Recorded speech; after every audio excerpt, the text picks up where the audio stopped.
安いですよ、時給。それでは15秒コース出発です。いってらっしゃい。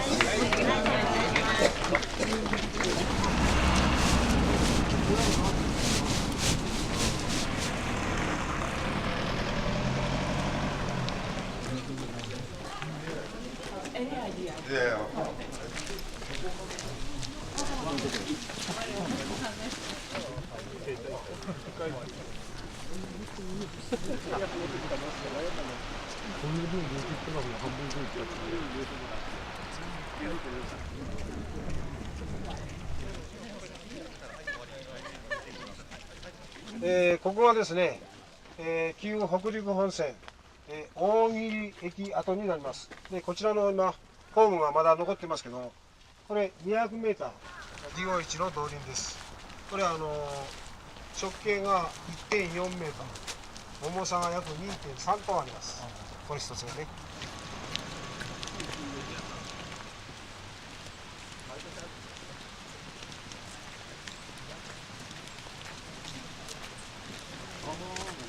これがここまでが約伸ばされて500メーター。昔は350メーターだったんですよ。で戦後の復興でいわゆる大量輸送が求められてこれを伸ばしたんです。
沈みやここ。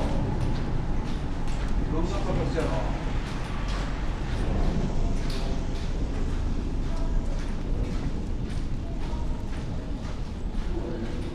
作ってるの。